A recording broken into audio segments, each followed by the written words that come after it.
निदा है। जी जी। सर इसका नाम निदा है। चले जी, तो आज के लेक्चर है हमारे पास अगेन डेटाबेस एडमिनिस्ट्रेशन के हवाले से। और इस लेक्चर में भी आज हमारे पास बड़े इंपॉर्टेंट कंसेप्ट्स हैं जिनको हमने डिस्कस करना है और वेरी इंपॉर्टेंट हैं। ये असल में आपको मुश्किल इसमें लग जाते हैं कि जब आप इसको फिजिकली या प्रैक्टिकली नहीं कर रहे होते, इसलिए आपको ज़रा ये थोड़े से प्रॉब्लम क्रिएट करते हैं। मेरे पास वीडियोस पड़ी हैं, मैं आपको आज सेंड करूंगा, आप उनको भी सुनिएगा। एक्स्ट्रा वीडियोस हैं, ये पहले स्टूडेंट्स को यस। पढ़ाता रहा हूँ तो उनके लिए बनाई हुई थी वीडियोस। तो होपफुली आपको वहाँ से भी बेहतर जो है वो समझ आ जाएगी। बहरहाल ये हमारे पास ओरेकल फिजिकल स्टोरेज स्ट्रक्चर है। स्टूडेंट्स वेरी इंपॉर्टेंट है ये।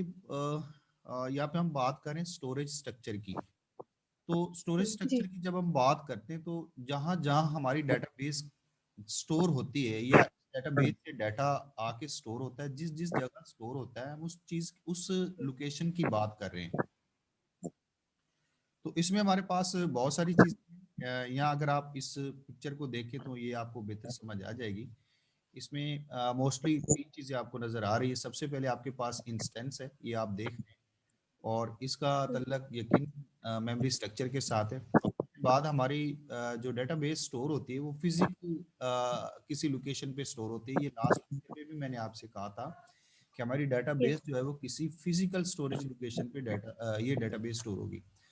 अब इस डेटाबेस के अंदर हमारे पास डेटा फाइल होती है जहाँ पे हमारा एक्चुअल डेटा स्टोर पड़ा होता है, और यही से ही हमें डाटा मिलता है। और उसके बाद डेटाबेस में कुछ और भी चीजें होती हैं जैसे कंट्रोल फाइल्स होती है। अच्छा स्टूडेंट, यहाँ पे एक और बात आपको बताता चलूं कि जी डाटा फाइल्स होती हैं एक्चुअली हमारा डाटा होल्ड रखती हैं, तो ये स्टोरेज लोकेशन के ऊपर हमारी जो डाटा पड़ा होता है वो फाइल्स की शक्ल में पड़ा होता है, यानी वो फाइल्स होती है कंप्यूटर की स्टोरेज लोकेशन में, वो फाइल की शक्ल में। इस तरह यहाँ पे कंट्रोल जी। फाइल्स भी हैं, तो ये भी डाटाबेस के अंदर पड़ी होती हैं। और इस तरह रीड लॉग फाइल्स भी यहाँ पे डेटाबेस के अंदर पड़ी होती हैं। ये तमाम जो है इन हर फाइल का एक अपना काम है। या शॉर्टली मैं आपको बता दूं कि डेटा फाइल्स में डाटा होता है, कंट्रोल फाइल्स के जरिए से डेटाबेस के जो ऊपर जितने भी ऑपरेशन होने होते हैं ये कंट्रोल फाइल्स के जरिए से ही किए जाते हैं। इंस्टेंस का तल्लक इनके साथ रहता है। और उसके बाद ये रीडू लॉग फाइल्स होती है कि आपकी जो ट्रांजैक्शन हुई है उसको आप रिवर्स करना चाहते हैं, अनडू करना चाहते हैं, तो उसके लिए आपके पास रीडू लॉग फाइल्स का होना भी जरूरी है। तो बहरहाल हम इनको डिटेल से आज ही डिस्कस करेंगे। उसके बाद देन हमारे पास लॉजिकल डेटाबेस स्ट्रक्चर भी होता है। तो लॉजिकल डेटाबेस स्ट्रक्चर को अगर हम देखें तो उसमें आपकी जो टेबल स्पेसेस आ जाती हैं, जिसमें सिस्टम टेबल स्पेस है और इसी तरह आपकी यूजर टेबल स्पेसेस है। सब मुख्तलिफ तरह की टेबल स्पेसेस होती हैं, और ये स्टूडेंट्स इनका तल्लक जो है वो डायरेक्टली आपकी डेटाबेस के साथ होता है। अगर आप इसको देखें तो जो टेबल स्पेस है इसमें आपकी डाटा फाइल्स होती हैं, ये सभी आपको नजर आ रही होंगी कि ये जैसे हमारे पास सिस्टम टेबल स्पेस है तो इसमें भी डाटा फाइल्स हैं, इस तरह यूजर टेबल स्पेस है तो इसमें भी डाटा फाइल्स हैं। यानी तमाम जो टेबल स्पेसेस होती है उसमें हमारी डाटा फाइल्स होती हैं। यानी डाटा फाइल्स का ताल्लुक डायरेक्टली टेबल स्पेस के साथ होता है। तो आप दूसरे लफ्जों में ये भी कह सकते हैं कि आपकी जो टेबल स्पेस होती है उसके अंदर आपका डाटा पड़ा होता है जो डाटाबेस से आता है, और यहीं पे हम जाके इसके ऊपर ऑपरेशंस परफॉर्म करते हैं। तो बहरहाल ये हमारे पास एक स्ट्रक्चर है, फिजिकल स्ट्रक्चर भी हमारे सामने आ रहा है और लॉजिकल स्ट्रक्चर भी हमारे सामने। और दूसरा जो हमने इंस्टेंस की बात की हुई है, इस पे हमने लास्ट लेक्चर में भी बात की थी कि ये क्या करता है, वो भी हमारे सामने। तो आइए स्टूडेंट, सबसे पहले हम बात कर लेते हैं डाटा फाइल्स की। ये अभी हम इस पे बात कर रहे थे कि जितनी आपकी ओरेकल की डेटाबेसेस होती है उसमें आपकी डाटा फाइल्स होती है, और ये जो डाटा फाइल्स हैं ये आपकी क्रॉसपॉन्डिंग होती है किसके साथ, जो फिजिकल आपकी फाइल्स पड़ी होती हैं हार्ड डिस्क के ऊपर, ये उनके साथ इसका तल्लक होता है। ये देखें, मैं आपको दिखाता हूँ कि आपकी डेटाबेस यहाँ पे स्टोर पड़ी है, यहाँ पे आपकी डाटा फाइल्स है, तो ये डाटा फाइल्स का तल्लक डायरेक्टली आपकी इस फिजिकल जो डेटाबेस पड़ी है हार्ड डिस्क के ऊपर, ये उनके साथ इसका तल्लक। यही उसने यहाँ पे बात की है कि आपकी जो डाटा फाइल्स होती हैं आपकी हार्ड डिस्क पे जो डेटाबेस पड़ी थी ये उनके साथ उसका तल्लक होता है। Each data file in an Oracle database is member of one और one and only one table space. अब स्टूडेंट्स कि हर जो डेटा फाइल है उसका एक टेबल स्पेस के साथ ही तल्लक होगा। जैसे आप देख रहे हैं यहाँ पे कि यहाँ पे डेटा फाइल है आपके सामने, और यहाँ पे आप देख रहे हैं कि दूसरी तरफ हमारे पास टेबल स्पेस है। तो ये इस डेटा फाइल का इस टेबल स्पेस के साथ ही तल्लक है। मीन कहने का मतलब ये है कि एक डेटा फाइल जो है वो उसका तल्लक टेबल स्पेस के साथ रहेगा। टेबल स्पेस, अच्छा यहाँ पे टेबल स्पेस की बात हो रही है कि table space how consist of many data files. अब ये चीज समझने की है कि हमारी जो डेटाबेस है वो क्या है, only one member of the table space, यानी डेटाबेस है उसमें एक टेबल स्पेस होगी। अब हर जो टेबल स्पेस है वो अपनी फंक्शनैलिटीज के हिसाब से डिफरेंट है। मसलन जैसे आप यहाँ पे देख रहे हैं कि सिस्टम टेबल स्पेस है तो इसने यहाँ पे सिस्टम के हिसाब से काम करना है। इस तरह यूजर टेबल स्पेस है तो ये यूजर के हिसाब से काम करेगी। इस तरह और यहाँ पे सिस्टम AUX टेबल स्पेस है तो ये अपने हिसाब से काम करेगी। अब हर टेबल स्पेस का अपने हिसाब से काम करना, उसने डेटाबेस के साथ उसका तल्लक है। लेकिन अब यहाँ पे उसने कहा कि एक टेबल स्पेस में आपके बहुत सारी डेटा फाइल्स आ सकती हैं। मीन यहाँ अगर आप इसको देखें, जैसे फॉर एग्जांपल हम यहाँ पे देखते हैं, ये हमारे पास है कि यूजर टेबल स्पेस को आप देखें तो इसका तल्लक मल्टीपल डेटा फाइल्स के साथ है। ये क्यों है, ये हम इस चीज को पूरी डिटेल के साथ डिस्कस करेंगे इंशाल्लाह। जब हम यूजर क्रिएट करेंगे, अपने यूजर हम बनाएंगे, तो उस वक्त उसको हम टेबल स्पेसेस भी असाइन करेंगे। तो बहरहाल एक टेबल स्पेस का तल्लक एक से ज्यादा डेटा फाइल्स के साथ हो सकता है, लेकिन जो डेटाबेस है उसमें एक स्पेसिफिक टेबल स्पेस होगी और वो अपने स्पेसिफिक ऑपरेशंस परफॉर्म करेगी। कहना वो ये चाहता है।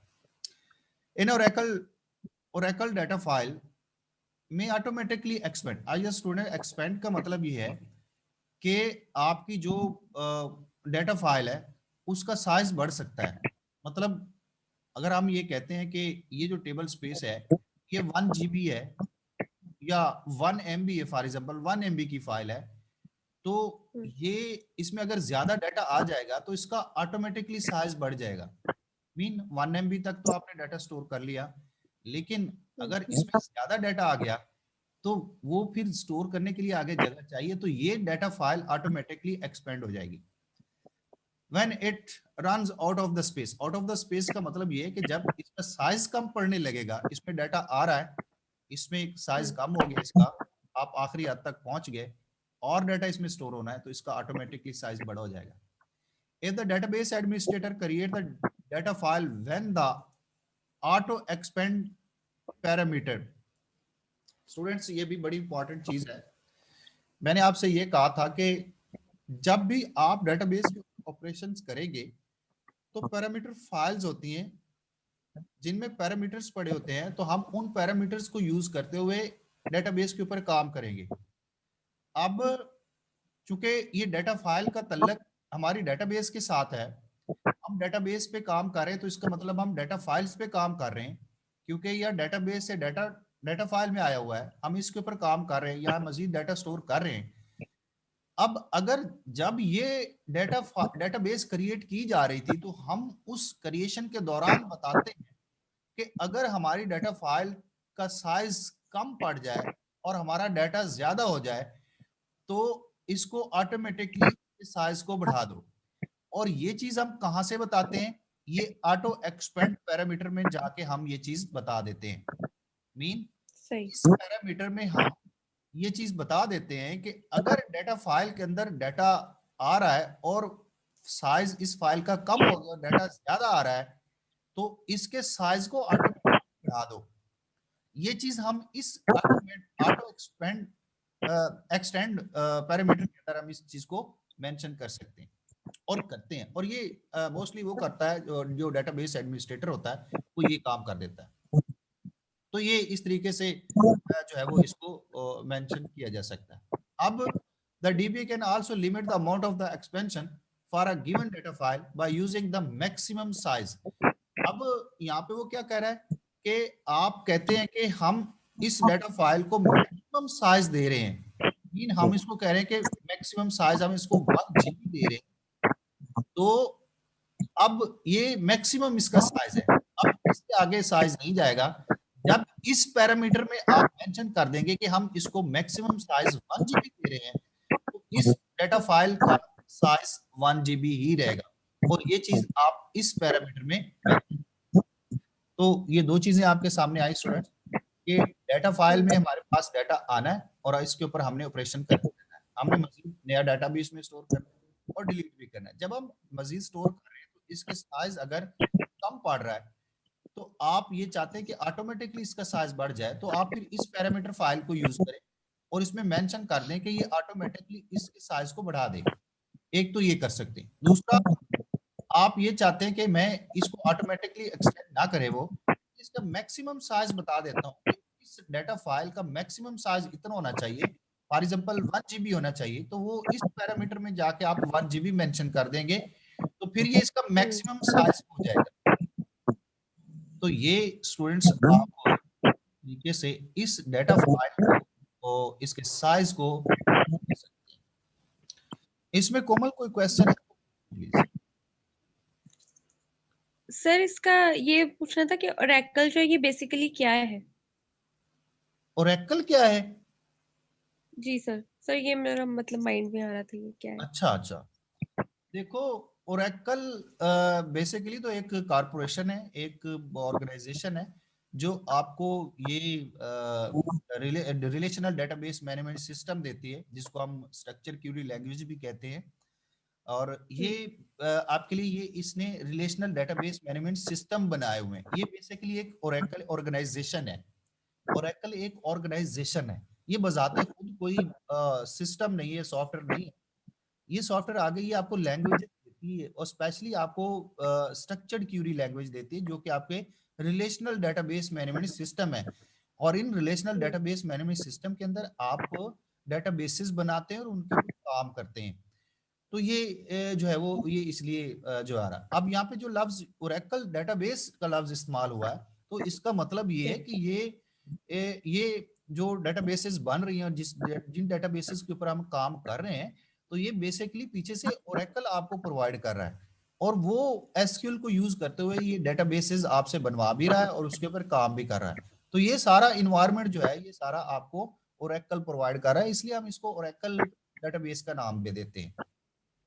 Yes sir. जी नेक्स्ट चले। Yes sir. अच्छा यहाँ स्टूडेंट्स आप इसको ये हमारे पास इंपॉर्टेंट चीज आ गई, आर्काइव लॉग फाइल्स। ये वैसे आगे आ रही, हम इस चीज को डिटेल्स के साथ देखेंगे।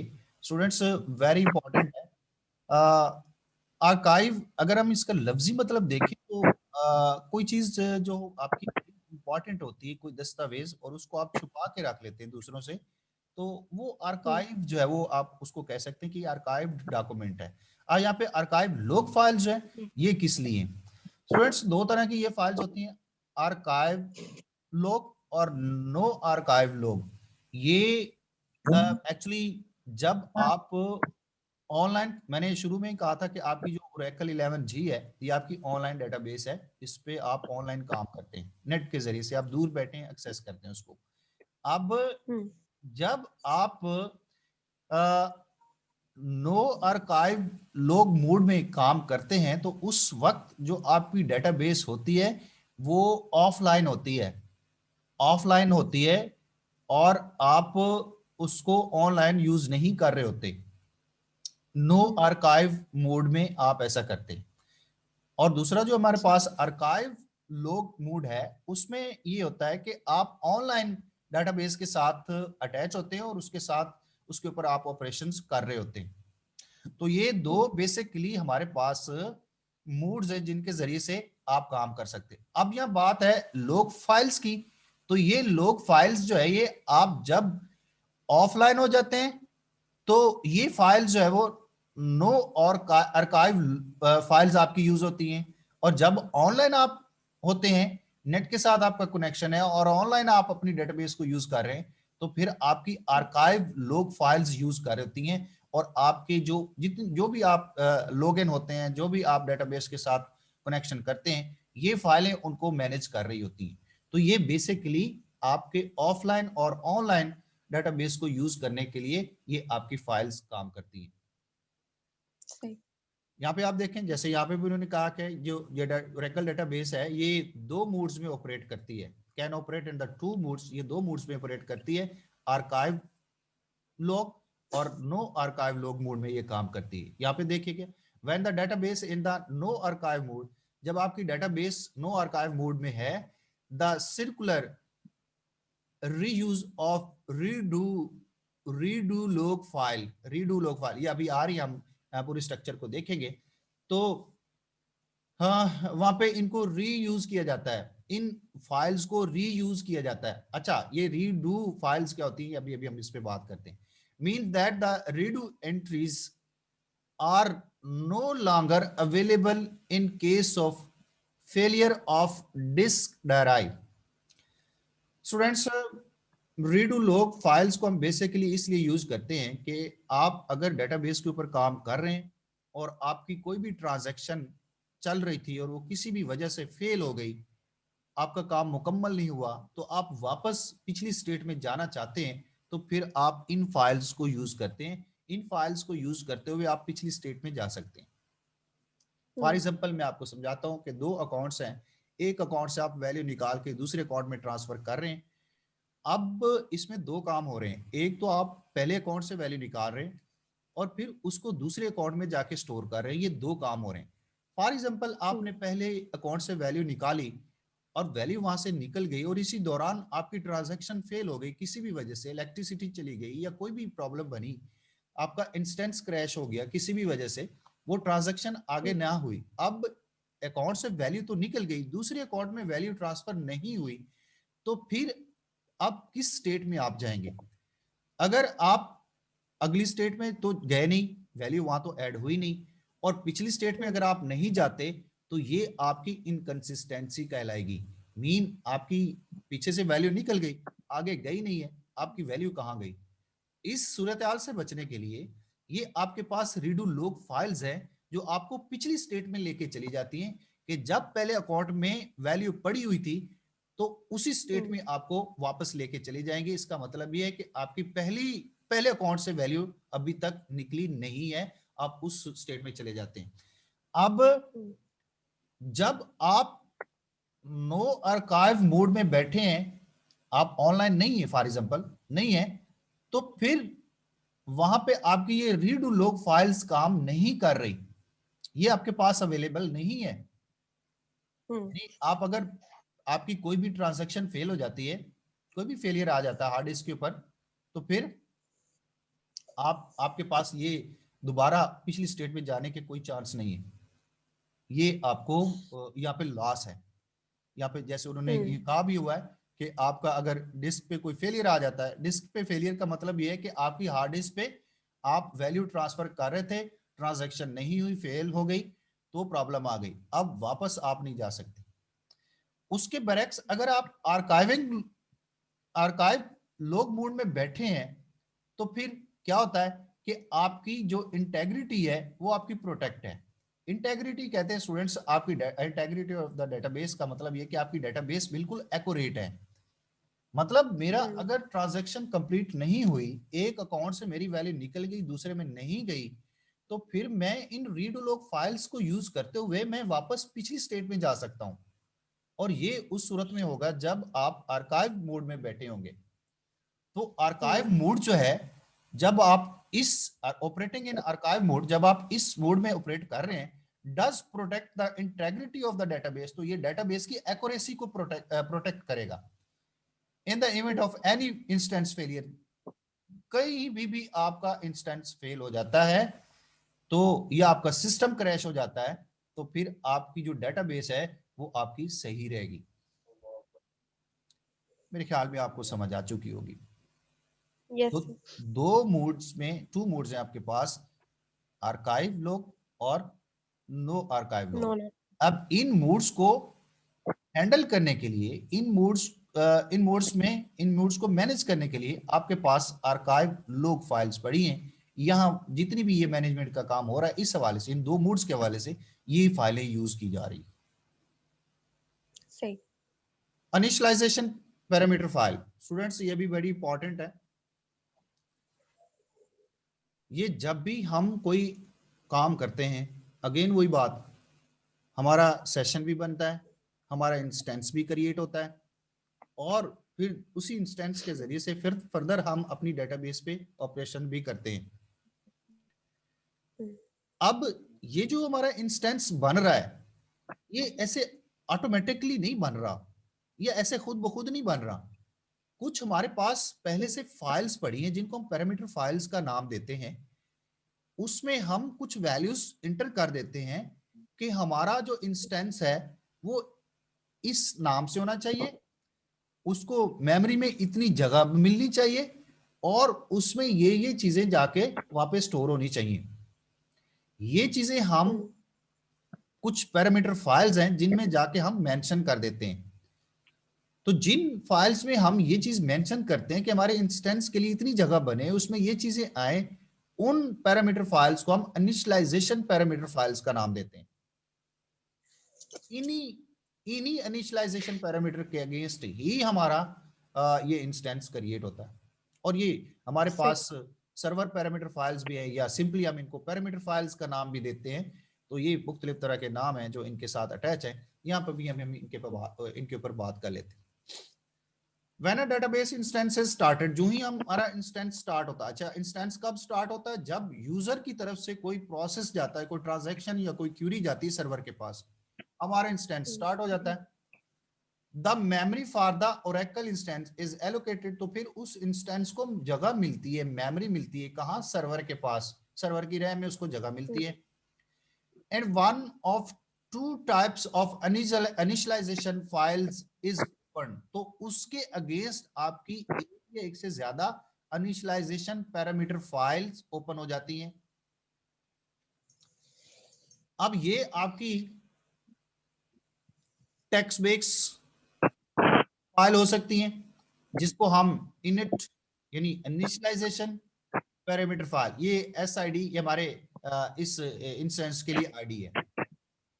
ये जैसे यहाँ पे .ora ओरेकल, ओआरए से ओरेकल, इनिशियल ये आपका इंस्टेंस हो गया, और ये ओरेकल, ये आपकी एक इनिशियलाइजेशन पैरामीटर फाइल है। यहाँ पे आप इसको यूज करते हैं, और इसको हम पैरामीटर फाइल का नाम ही देंगे। जैसे यहाँ आप देख रहे हैं, एक तो ये फाइल आपकी ओपन हो जाएगी, या एक और फाइल भी ओपन हो सकती है जिसको हम सर्वर पैरामीटर फाइल का नाम देते हैं, और इसको हम एसपी फाइल का नाम देंगे। ये एक या दो फाइलें आपकी ओपन हो जाती हैं जब आपका इंस्टेंस स्टार्ट होता है। अब ये ओपन क्यों होती हैं? ये ओपन इसलिए होती हैं कि फॉर एग्जांपल हमने कहा कि जी आपने इस डेटाबेस के इस टेबल से मुझे डाटा उठा के देना है। अब जब इंस्टेंस क्रिएट होगा तो वो सबसे पहले इन इनिशियलाइजेशन पैरामीटर फाइल्स को देखेगा कि मैंने किस डेटाबेस के साथ कनेक्शन करना है।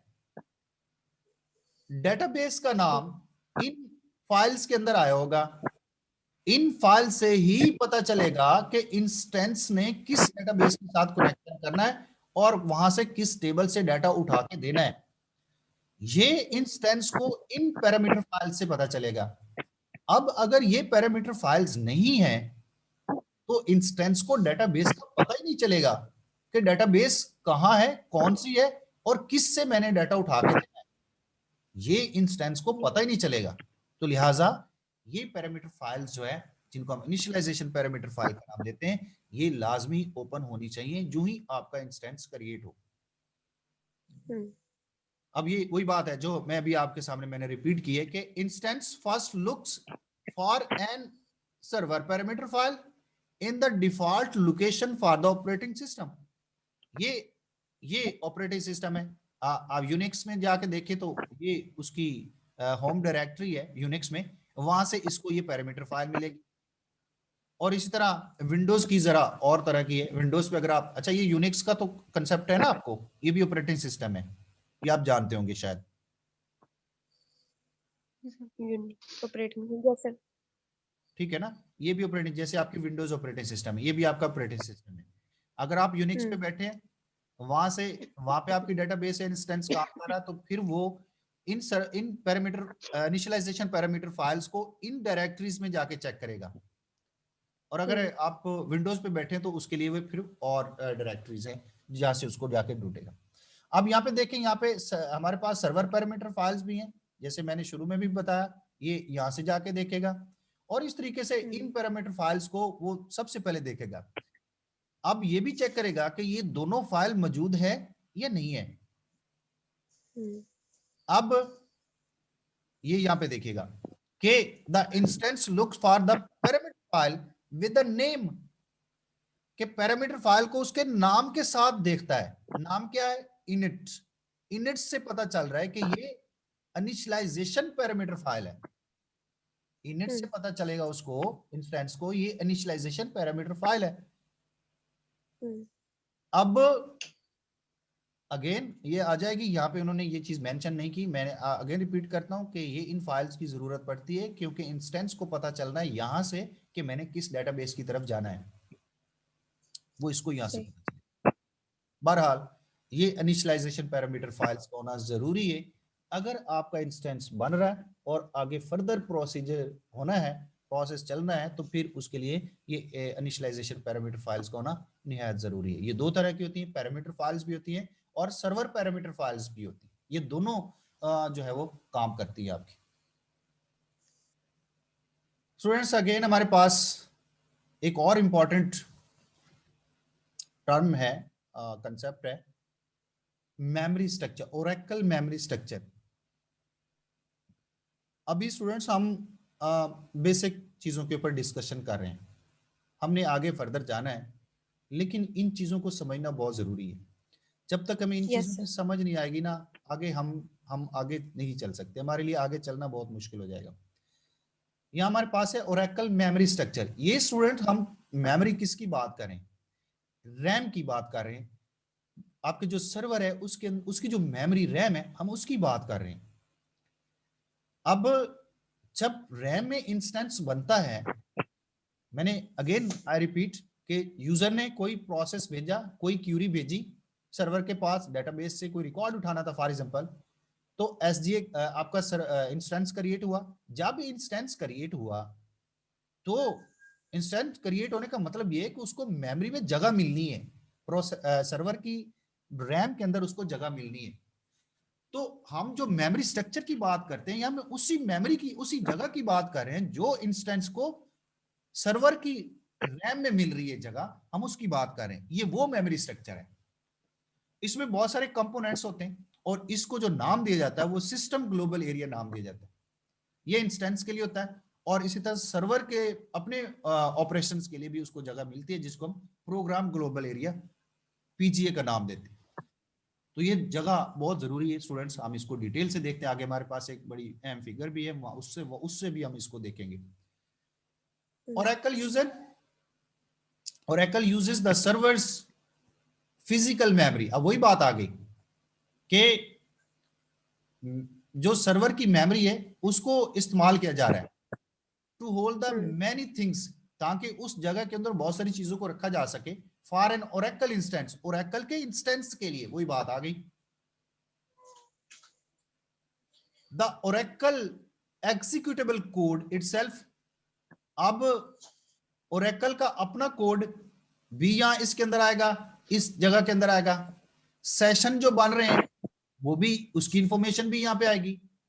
इंडिविजुअल प्रोसेस जो हमारी डेटाबेस के ऊपर अप्लाई किए जा रहे हैं वो भी इस जगह में आएंगे।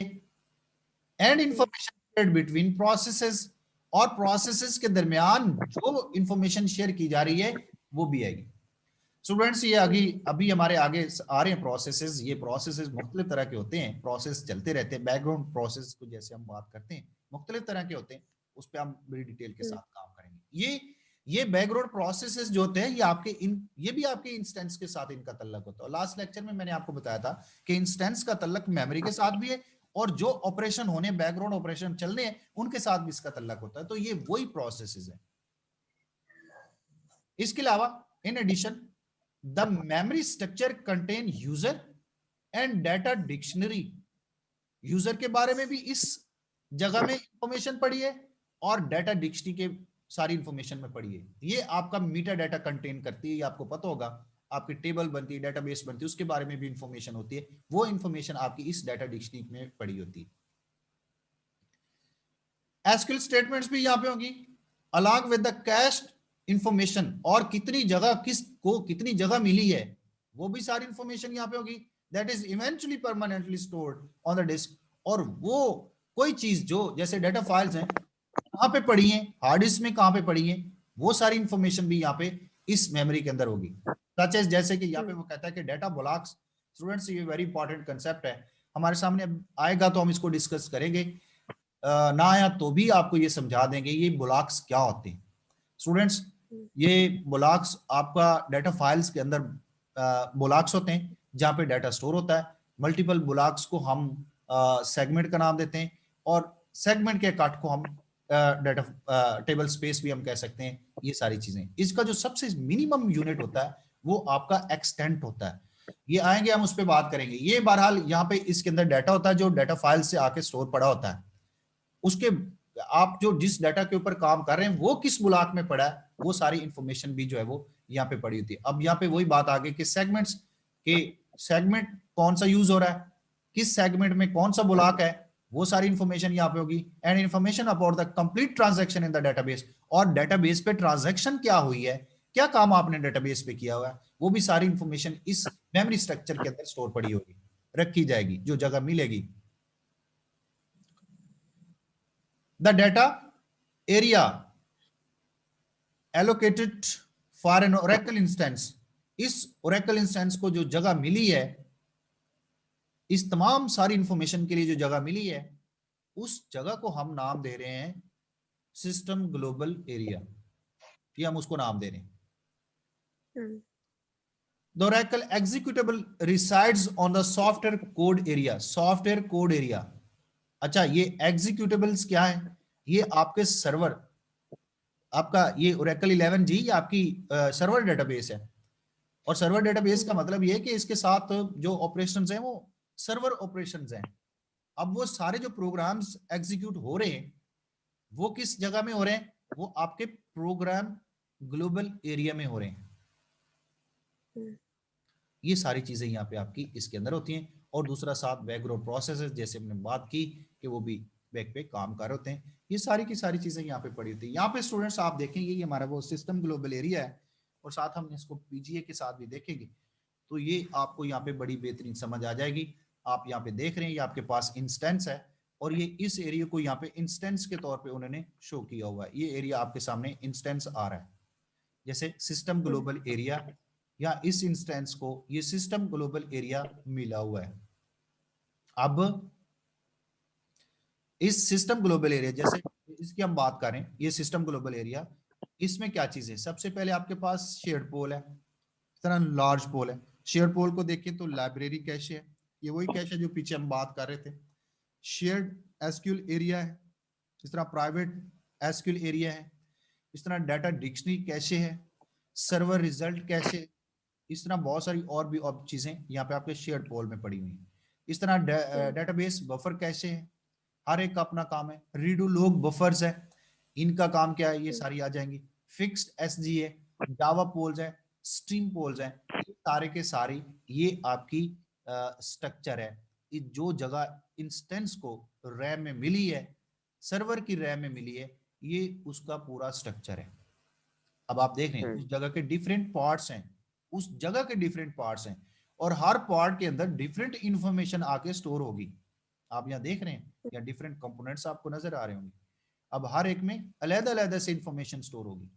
ये नहीं हो सकता कि एक की इंफॉर्मेशन किसी दूसरे में चली जाए, नहीं, इनको सेपरेट करने का मतलब ये है कि ताकि आपका जो ट्रांजैक्शन होनी है, ये जितने भी काम होना है डेटाबेस Oracle 11G पे, वो आसानी से होता है। इसी तरह हमारे पास पीजीए भी, ये सर्वर प्रोसेसेस के लिए होता है, यानी सर्वर ने जो अपने काम करने उसके लिए एसजीए से अलहदा ये जगह बनती है। और स्टूडेंट्स ये भी मैं आपको बता दूं, या उन्होंने इसमें डेफिनेशन में नहीं लिखा, ये जो सिस्टम ग्लोबल एरिया है ये आपका शेयरेबल मेमोरी स्ट्रक्चर है, इसको शेयर किया जा सकता है। और जो पीजीए है इसको शेयर नहीं किया जा सकता, मीन इसको सिर्फ सर्वर ही यूज करेगा इस एरिया को, इसको कोई और नहीं, क्लाइंट नहीं यूज कर सकता। जबकि ये जो जगह है इसको शेयर किया जा सकता है। इस जगह को इंस्टेंस भी यूज कर सकता है, सर्वर भी यूज कर सकता है।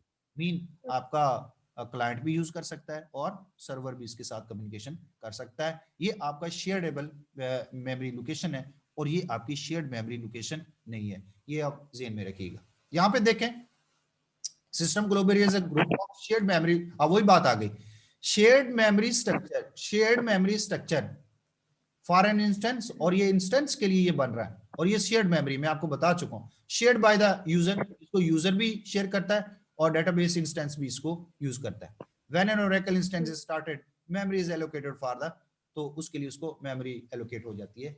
ये चीज अगेन अगेन हम इसको रिपीट कर रहे हैं। सबसे पहले हम बात कर लेते हैं शेयर्ड पोल के ऊपर कि ये शेयर्ड पोल क्या चीज है। स्टूडेंट्स वेरी इंपॉर्टेंट आज का लेक्चर है, गौर से सुनिएगा, कहीं समझ ना आए तो जरूर आप क्वेश्चन करें। यस द शेयर्ड पोल जी sir. Contains two major sub caches. अच्छा, कैशे को हम देखें तो ये आपकी वो जगह ही है, ये आपको यहाँ पे नजर आ रही होगी, ये आपका शेयर्ड पोल आपको दिखाई दे रहा है। एक ये जगह है उसकी और दूसरी उसकी आगे फर्दर ये इस तरीके से उन्होंने बनाई हुई है। ये बहरहाल इसी की बात कर रहे हैं कि इसके दो कैशेज होती हैं, एक को वो लाइब्रेरी कैशे का नाम दे रहे हैं और दूसरे को डाटा डिक्शनरी का नाम दे रहे हैं। The shared pool is sized by shared जी pool size initialization parameter. Initialization parameter, ये स्टूडेंट आपकी बात आ गई। अब ये जो इस शेयर्ड पोल को इस एसजीए में जगह मिल रही है, कितनी जगह मिल रही है, कितनी जगह मिल रही है, ये इस पैरामीटर फाइल में बता दिया जाएगा। हम बताएंगे इसको कि एसजीए के अंदर इस शेयर्ड पोल को इतनी जगह मिलनी चाहिए। वो हम कहां बताएंगे, इस पैरामीटर फाइल को, जो कि हमारी इनिशियलाइजेशन पैरामीटर फाइल है, उसमें जाके हम मेंशन कर देंगे, बता देंगे। फिर उसी हिसाब से इस शेयर्ड पोल को जगह मिलेगी इस एसजीए के अंदर। This is another dynamic parameter, और ये भी आपका डायनामिक पैरामीटर है। अगर साइज कहीं कम पड़ रहा है तो फिर आप उसको अगर मेंशन कर देंगे कि ऑटोमेटिकली इसको साइज को बढ़ा दे, तो इसका साइज बढ़ता भी रहेगा। तो ये आप इसको कर सकते हैं कि जैसे size is less than the size maximum size the SGA target, तो फिर आप वो उसको रीसाइज भी वो आप उसको कर सकते हैं। लाइब्रेरी कैशे, अब ये बात हो रही स्टूडेंट्स लाइब्रेरी कैशे की बात, ये देखिए यहाँ पे लाइब्रेरी कैशे बना हुआ है, इसकी बात कर रहे हैं हम। तो ये किस लिए, the library cache holds information about the SQL and PSQL statements. आप यहाँ पे देखें भी सही तो आपको यहाँ पे कुछ नजर भी आएगा। जैसे यहाँ पे आप देख रहे हैं सिलेक्ट स्टैटिक फ्रॉम एम्प्लॉय, अब ये पूरी एक स्टेटमेंट लिखी हुई है, क्यूरी है, ये आपकी इस लाइब्रेरी कैशे के अंदर आई हुई है। क्लियर। इसी तरह ये आपकी एसक्यूएल की स्टेटमेंट है। इसी तरह अगर आपकी कोई पीएल एसक्यूएल की स्टेटमेंट आ गई है तो वो भी यहाँ पे आपकी आके स्टोर हो जाएगी, यहाँ पे आके इन दोनों पॉट्स में आके यहाँ पे स्टोर हो जाएगी। That are run against the database, और यही स्टेटमेंट जो है वो डेटाबेस के ऊपर काम करती है। यही असल हमारा डेटाबेस के ऊपर काम करने के लिए हमने कहा है कि ये काम करो। ये तो पता है ना सिलेक्ट स्टैटिक फ्रॉम एम्प्लॉय क्या करता है, क्या करता है,